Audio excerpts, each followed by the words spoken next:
Hello everybody! I've got another one of these timers.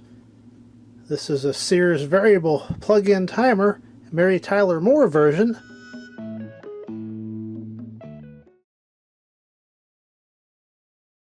So let's take a quick look at it on the turntable. It's your standard fare, except it's got a setting that alters the time on and off slightly to confuse burglars, as it claims on the back instructions. We'll look at those in just a minute, but just to look at the timer, it's got the same gear problem that the others have had, and this is building upon the other video from yesterday where I was taking several of these and learning how to work on them. So let's go ahead and get this one on the workbench and see if we can get it going again. Hopefully so, because this is a pretty cool feature. Here's a look at the directions on this variable timer. As always, feel free to press pause to take a closer look at something. Let's go ahead and get started with the repair. Need a number 2 Phillips, just a garden variety flat blade, and then a small flat blade. Let's start out by removing these 3 Phillips screws, and then this should come right off. Next, this part is sometimes a little bit tricky. Gotta get behind that tab.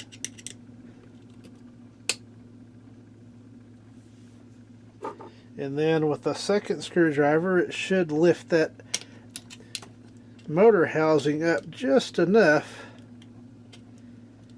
to pop that off with a small screwdriver there.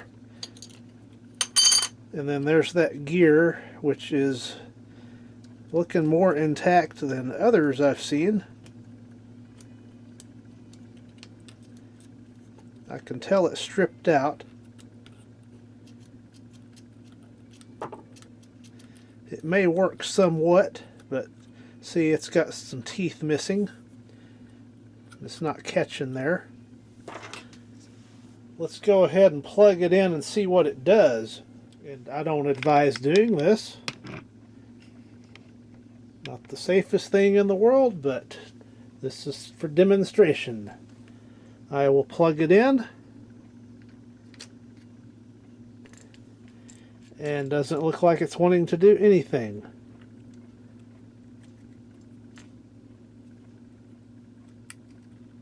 It's trying.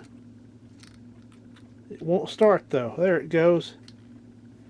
And see, it's not going to work.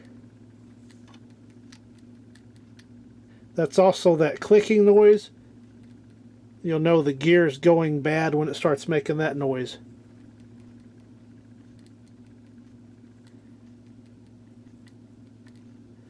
So generally that's what happens to these, and I happen to have the gears.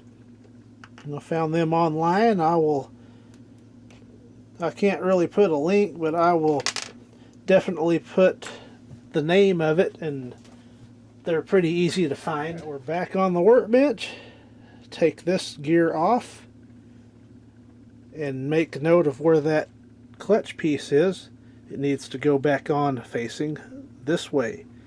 So make sure this is pointing towards the plugs, the easy way to remember it. Then take a small screwdriver and pry that gear off. Usually comes off pretty easily. There's the gear's so deteriorated it won't even sit in there tightly anymore. Wish I could just find the actual gear, because this cam thing is okay.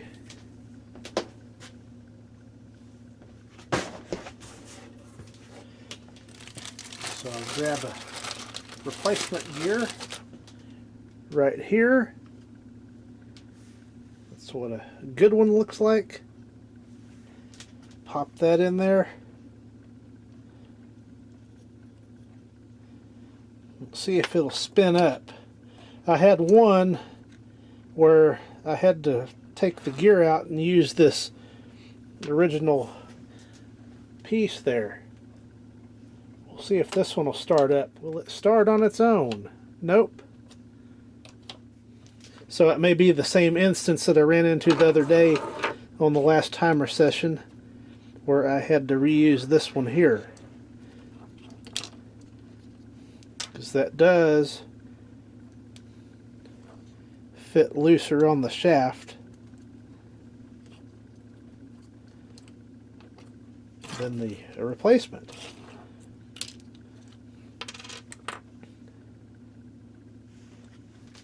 Here's what I found.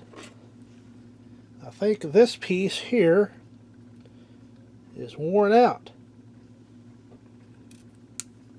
In the package, I had one of these gears that is this style. One's got that little shaft on it and one doesn't. So I decided, let's put this different gear on there, take this spacer out, put a different gear on here, and that spins a lot more freely. I've got a feeling that's going to work. Let's see if we can get it to start. There's one time, twice, 3 times, 4 times. We'll do 5 times. It started 5 times in a row. I think it's going to work. Again, that needs to be pointing towards the plug to work properly. If it's put in opposite, it'll jam up. That's to ensure the motor will get going in the correct direction to run. Here we go. Let's see if it starts. Perfect. And then the little gears are going on the side there. So that tells me this is going to work. Let's see one little thing. I missed a little bit of that old gear. Now we're cooking with gas. Got that little bit of gear off. Started up no problem.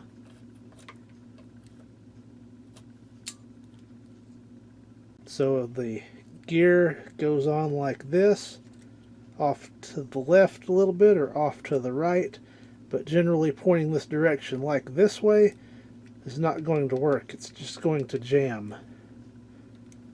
So we'll go like that, and now it spins.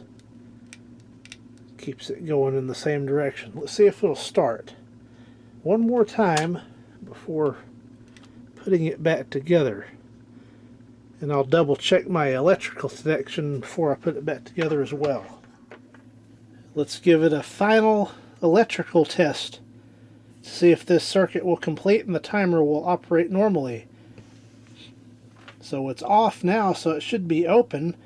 When I turn this dial to on, it should close the point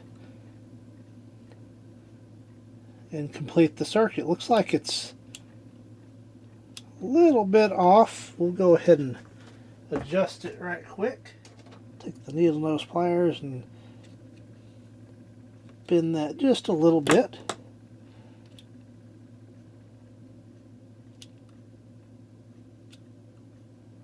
And that's how it should behave right there.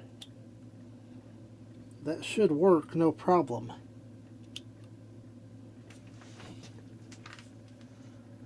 So let's put it back together and give it a final test. And then put it into service. I've got a good place I think I'm going to use this. And then double check that spring. Let's drop all the screws. Okay, now for the cover.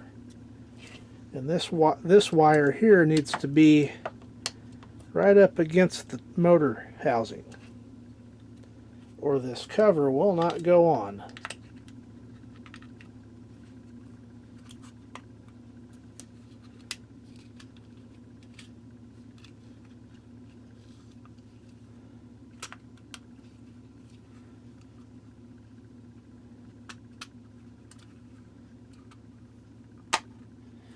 And there it is.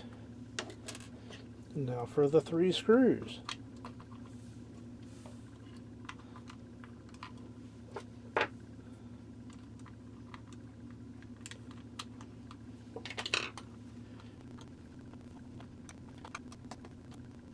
And then I can set up the time lapse and see if this is keeping time. I got it at 6 a.m.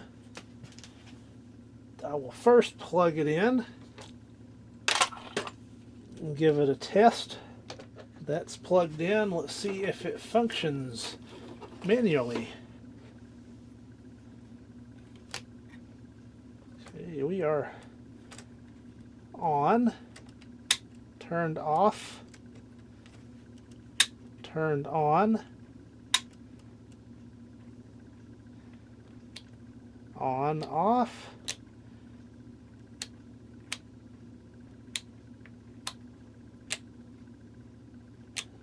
We're on automatic there, and variable pushed in.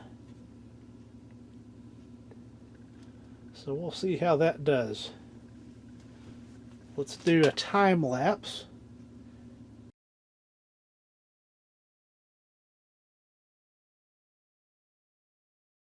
Well, it looks like to me that timer is advancing on its own. So, and here's where this timer is going into service. I've got it connected to this lamp right here. So we'll see how it varies from day to day, turning on and off to confuse burglars. Thank you for watching.